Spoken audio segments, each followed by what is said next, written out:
آپ اس مسئلے کو پوری اہمیت دیں اور اپنے لیے فرض کے درجے میں رکھ کر اس مسئلے کو حل کرنے کی کوشش کریں۔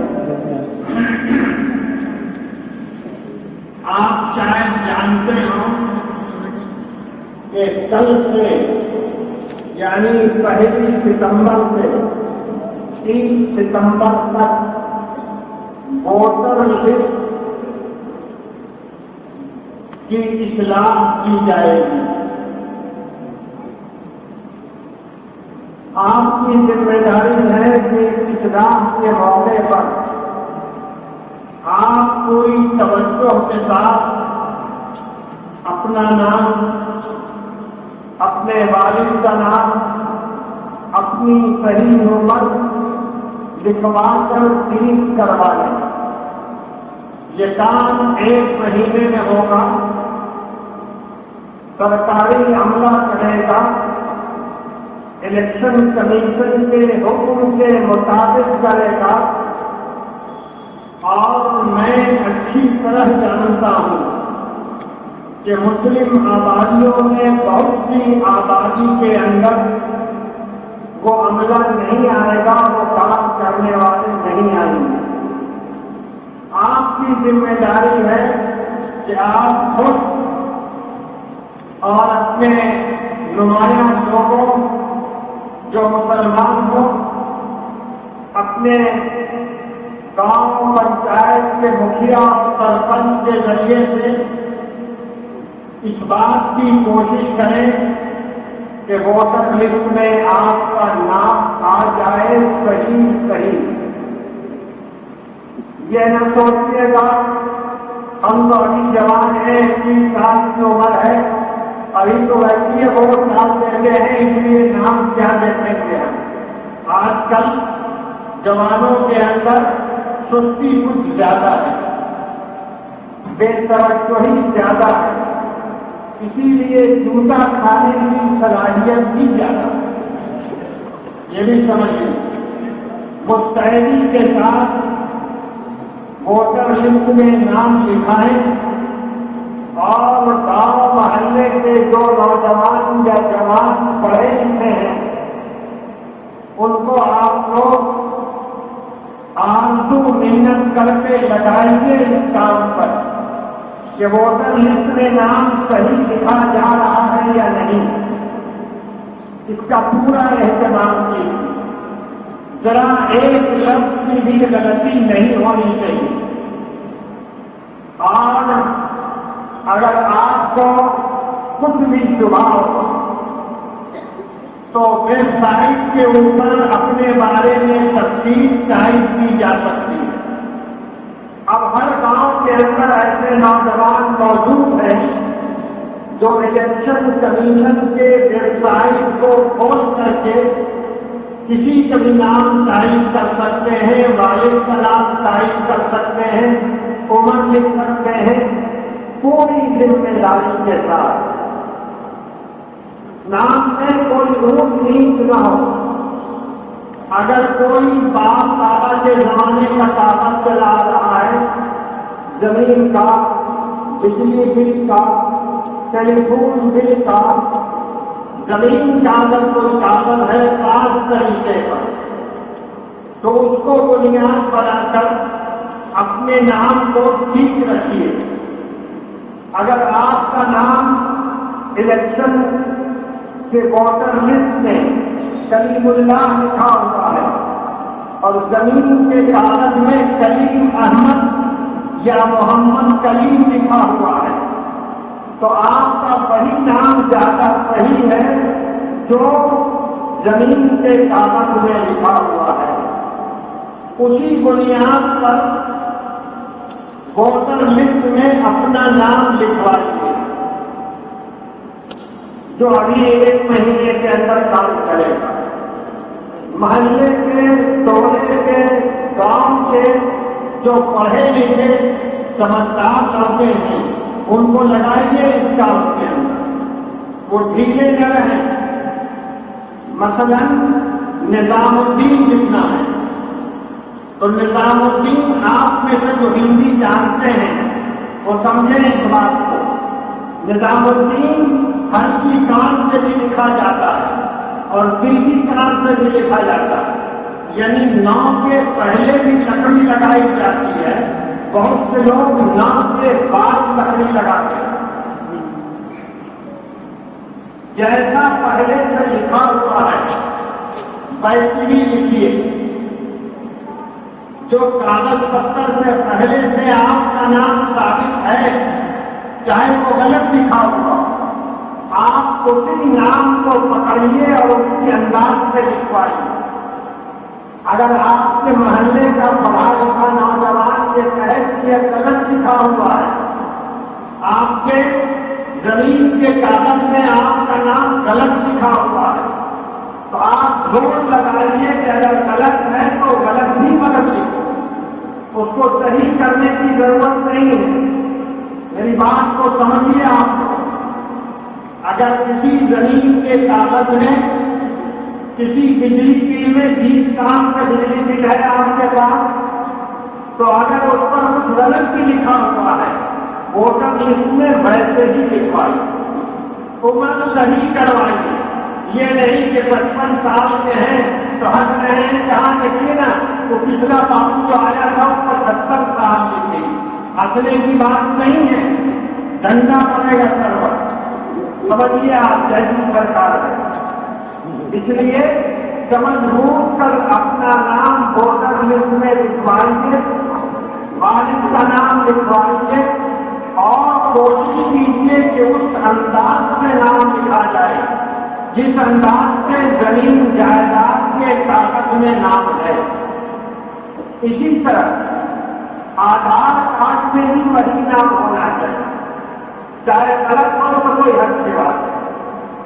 پین کارڈ کے اندر انکم ٹیکس والا ہوتا ہے اس میں وہی نام ہونا چاہیے، بینک اکاؤنٹ کے اندر ویسے ہی نام ہونا چاہیے۔ اگر کچھ اور نام ہے اس کو بدلوا کے ٹھیک کی، آپ بات سمجھ رہے ہیں یا نہیں؟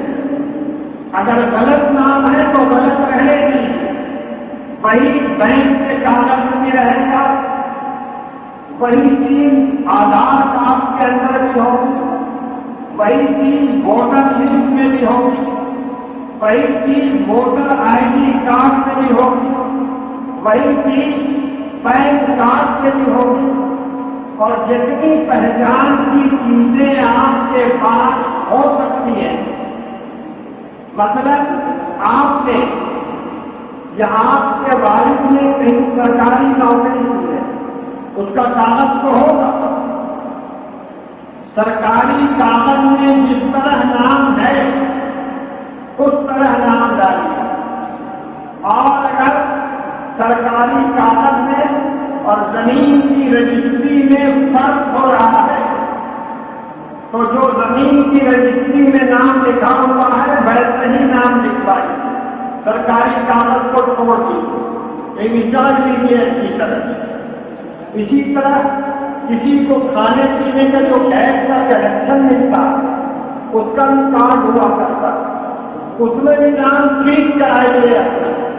یہ سب آپ کی بنیادی ذمہ داری ہے۔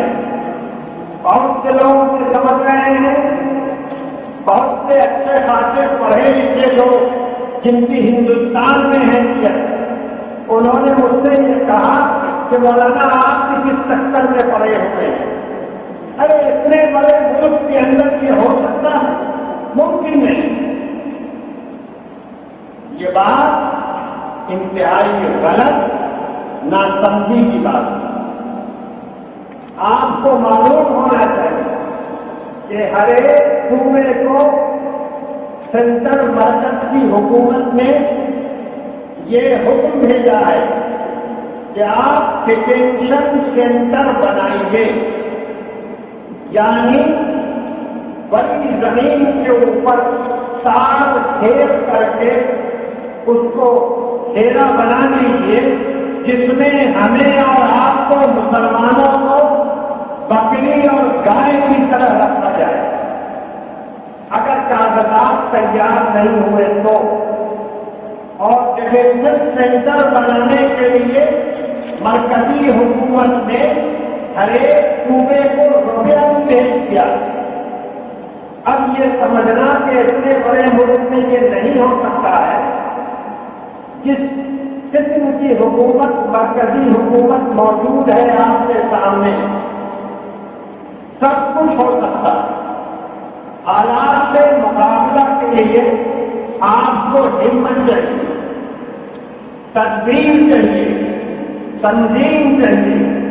محلے کے نوجوانوں کو جو پڑھے لکھے ذرا سنجیدہ ہیں, خود پر حلہ نہیں ہے, ان کو چنیے, ان سے کام لیجیے, ان کے پیچھے لگے رہیے تاکہ وہ کام کریں.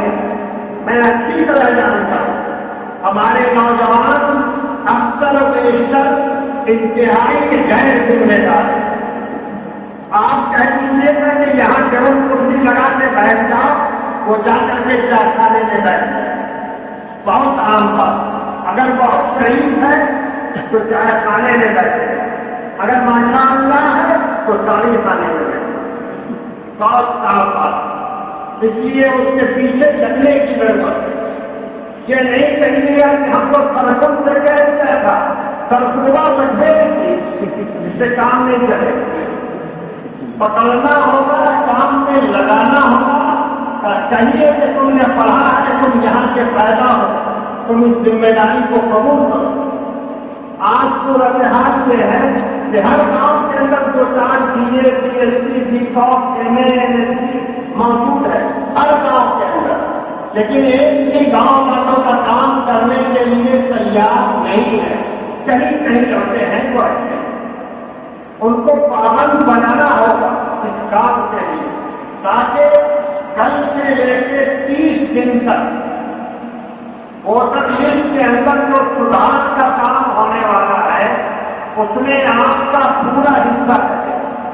اور آپ کا مطلب صرف آپ کا گاؤں نہیں ہے, آپ کے بھائی بہن دوسرے گاؤں میں نہیں ہے, تیسرے گاؤں میں نہیں ہے. اس میں کوئی ذات پات کا خیال مت کیجیے گا. ہم لوگوں کے یہاں ذات پات کی مصیبت بہت بڑی, مت کیجیے گا ایسا. یہ نہیں کہ وہ قربیا ہے, ہم پٹیاری ہیں, ہم الگ رہیں گے, وہ الگ رہیں گے. سب ڈوبیں گے تو سب ڈوبیں گے. اس لیے سبوں کو ایک دوسرے کو سنبھالنے کی کوشش کی, چاہے جس علاقے کا ہو, جس ذات کا ہو, اپنے قریب پاس دور کی آبادیوں کو جا کر کے سمجھائیے. صرف سامان بیچنے سے کام نہیں چلے گا, اپنے آپ کو لے جائیے. ہر ایک گاؤں میں جہاں تک جا سکتے ہیں جائیے. سمجھانے کی دعوت کھانے کے لیے تو 400 روپئے گاڑی سے لگا دیتے ہیں. اور یہ جو سمجھی بیٹھے ہوئے ہیں دلی میں, ان کی دعوت ہے جس میں 4,500 لگائیے. سمجھ رہے گا؟ پوری بیداری, پوری ذمہ داری کے ساتھ یہ کام کیجیے. نمبر 1. نمبر 2, 1 اپریل 2020 سے لے کر 30 ستمبر 2020 تک رجسٹر تیار ہو. اگر آپ اس 1 مہینے میں اپنا کاغذ پتر درست کر لیں گے تو اگلے مرحلے میں آپ کو دشواری نہیں ہوگی. اگلا مرحلہ 1 اپریل 2020 سے شروع ہوگا اور 6 مہینہ ستمبر 2020 کی 30 تاریخ کو پورا ہو جائے گا. سمجھ لیجیے, اس میں آپ کو ثبوت دینا ہوگا. آپ یہاں کے رہنے والے ہیں, بھارت کے ناگرک ہیں, اس میں ثبوت دینا ہوگا. ابھی اگر آپ 1 مہینے میں اس کی تیاری کر لیجیے گا تو آئندہ آپ کو کام کرنے میں سہولت ہو. آئندہ آپ کو کن کاغذات کو رکھنا ہوگا اپریل میں, اس سلسلے میں خانقاہ رحمانی سے بھی کاغذ چھپوایا جا رہا ہے. عمارت شریعہ فلواری شریف سے بھی کاغذ چھپوایا جا رہا ہے، وہ کاغذ تمام پھیلایا جائے۔ آپ کوشش کیجیے کہ وہ کاغذ آپ کو ملے، نہیں ملتا ہے آپ خط لکھیے، خالصہ خط لکھیے کہ ہمارے شریعہ خط لکھیے۔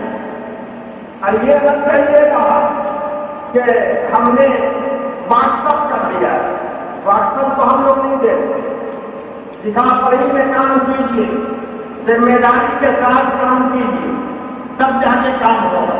کاغذ منگوائیے، اس کو پڑھیے، پڑھنا نہیں جانتے ہیں تو دوسرے سے پڑھوائیے اور اس کے مطابق عمل کیجیے۔ بات سمجھ میں آ گئی آپ لوگوں کو؟ پہلا مرحلہ کل سے 30 ستمبر تک اس میں ووٹر لسٹ ٹھیک کروائی، اپنے پرانے کاغذات کو سامنے رکھ کر جیسا اس میں نام لکھا ہوا ہے پرانے کاغذات کے اندر، زمین جائیداد کے کاغذات کے اندر ویسے ہی نام لکھوائے۔ اگر پرانے کاغذات زمین جائیداد کے نہیں ہیں تو پرانا ووٹر لسٹ نکلوائیے، 1965 کا، 1967 کا، 1970 کا، وہ نکلوائیے اور اس کی سرٹیفائڈ کاپی رکھیے اپنے پاس۔ خالی چھپا ہوا کاپی نہیں ہے، کسی مجسٹریٹ سے اس کو سرٹیفائڈ کرائیے، پورے گاؤں کا نکلوا لیجیے اور اس کے بعد اس کو سرٹیفائڈ کرا کر کے 2 کاپی اپنے گاؤں میں رکھیے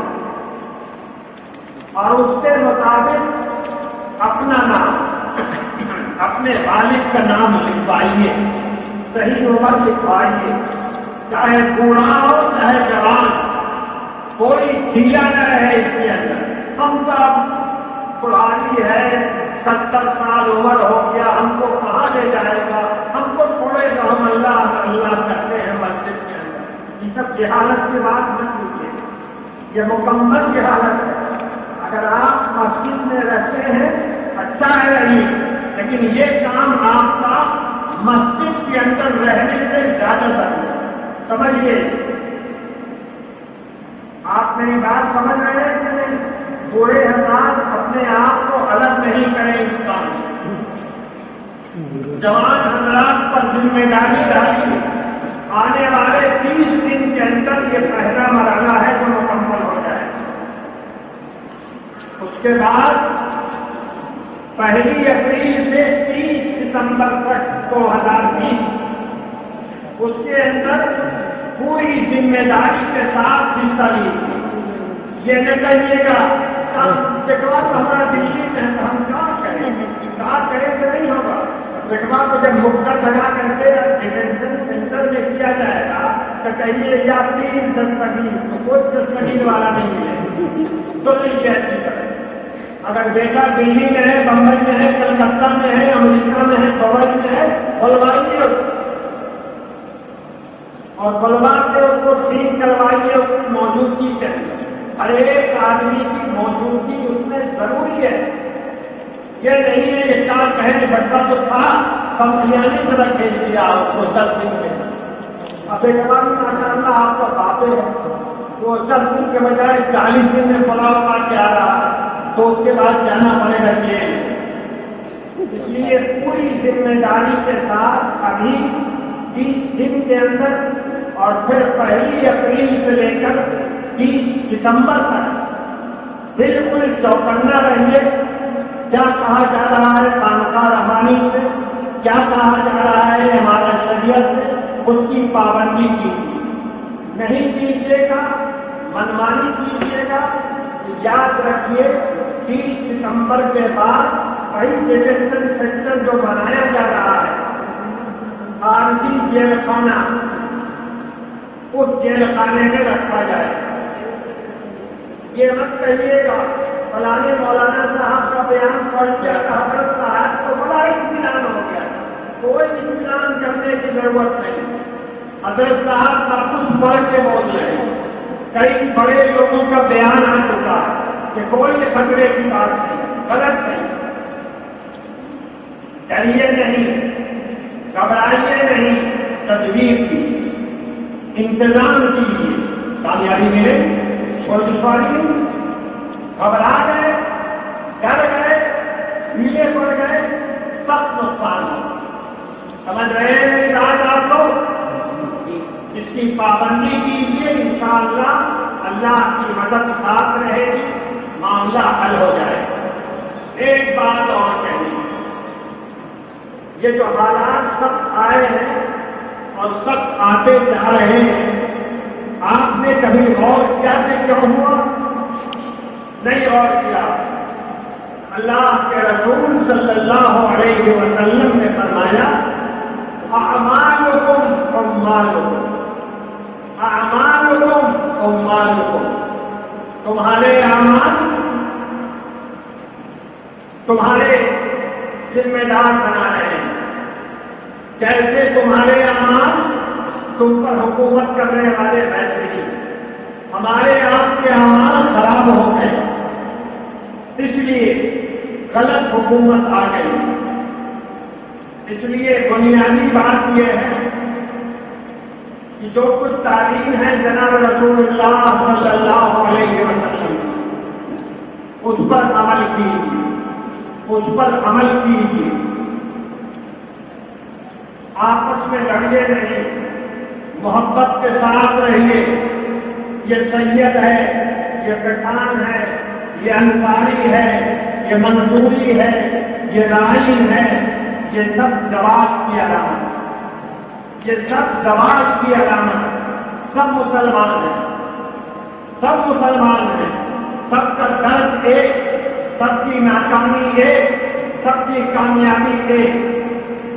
اس لیے ان ساری چیزوں کو بھول کر کے جو اللہ کے رسول نے کہا ہے اس پر عمل کیجیے، غصہ مت کیجیے، کسی کو ذلیل مت کیجیے، کسی کے لیے اپنے دل میں کوئی بات نہ رکھ کے اخلاق سے پیش آئیے، سلام کیجیے زیادہ سے زیادہ، بڑا ملے یا چھوٹا ملے سب کو سلام کیجیے، نماز کی پابندی کیجیے، اور پچھلی زندگی کے اندر جو گناہ کیے ہیں اللہ سے اس کی معافی مانگیں۔ استغفر اللہ ربی من کل ذنب واتوب الیہ، یاد ہے نا؟ نہیں ہے تو یاد کر لو گے۔ استغفر اللہ ربی من کل ذنب واتوب الیہ، مطلب یہ ہے کہ اللہ جو گناہ قصور ہم نے کیا ہے ہم اس کے اوپر توبہ کرتے ہیں، ہم سارے گناہ قصور پر توبہ کرتے ہیں، اور اے اللہ ہم آپ سے رحمت اور مغفرت کی بھیک مانگتے ہیں۔ یہی مطلب ہے استغفر اللہ ربی من کل ذنب واتوب الیہ کا۔ اس کو پڑھیے پابندی کے ساتھ، کم سے کم 100 دفعہ صبح، 100 دفعہ شام۔ گھر کی عورتوں کو یاد کرائیے، ان کو بھی پڑھائیے، اور ان کو سمجھائیے کہ ساس بہو کی لڑائی بند، پڑوسی کی لڑائی بند، اچھے اخلاق سے پیش آؤ، نہیں تو سب جیل میں جاؤ، اللہ نے انتظام کر دیا ہے۔ یہ پورے طور سے سمجھائیے، انشاءاللہ ہمارے اخلاق، ہمارے اعمال ٹھیک ہوں گے، سارے مسائل اللہ تعالیٰ حل کریں۔ یہ اتنی ضروری بات ہم کو کہنی تھی۔ آپ لوگ چوکنا رہیے، خانقاہ کی آواز پر، دیوان شریعہ کی آواز پر، جیسے جیسے وہاں سے کہا جائے کر کے کام مکمل کر لیجیے، انشاءاللہ معاملہ آسان ہے۔ اور اللہ سے جہاں استغفار پڑھ کر کے اپنے گناہوں کی توبہ اور مغفرت کی دعا کیجیے، وہی اللہ تعالیٰ سے مانگیے کہ اللہ اس زمین پر ہم لوگوں کو اچھی طرح جینے کی توفیق، ساری مصیبتوں کو دور کر، اس کی دعا کیا کیجیے اور استغفار پڑھا کیجیے، اور اس کے ساتھ ساتھ دیندار بنیے، اچھے اخلاق، اچھے کردار کے آدمی بن جائیے، انشاءاللہ اللہ کی رحمت آئے گی۔ یہ چند ضروری باتیں جو درود شریف سے متعلق تو نہیں ہے مگر آپ سب لوگوں سے بہت زیادہ متعلق ہیں اور مستقبل اس کے اوپر منحصر ہے کہ آپ کیسے کام کرتے ہیں. اس لیے میں نے ضروری سمجھا ان باتوں کو آپ سے کہہ دوں اور یہ امید کروں آپ سے کہ آپ دور اور قریب کی بستیوں میں جا کر کے لوگوں کو ابھی سے سمجھائیں, ابھی سے بتائیں تو انشاءاللہ مسئلہ آسان ہو جائے. اب آپ حضرات جیسا کہ آپ لوگوں کو یاد بھی کرا دیا گیا ہے, 2 درود شریف پڑھیے. ایک درود شریف اللهم صل على سيدنا محمد وعزته بعدد كل معلوم لك 300 دفعہ, اور ایک درود شریف اللهم صل على سيدنا محمد عبدك ورسولك وعلى المؤمنين والمؤمنات وعلى المسلمين والمسلمات 200 مرتبہ. ان دونوں درود شریف سے 500 کی تعداد پوری کیجیے, اور جن لوگوں کو ایک ہی درود شریف یاد ہو وہ ایک درود شریف کے ذریعے 500 کی تعداد پوری کریں, اور جن کو خدا نخواستہ 2 میں سے کوئی درود شریف یاد نہ ہو وہ پڑھیں گے سبحان اللہ والحمد للہ ولا الہ الا اللہ واللہ اکبر. سبحان اللہ والحمد للہ ولا الہ الا اللہ واللہ اکبر. بسم اللہ الرحمن الرحیم.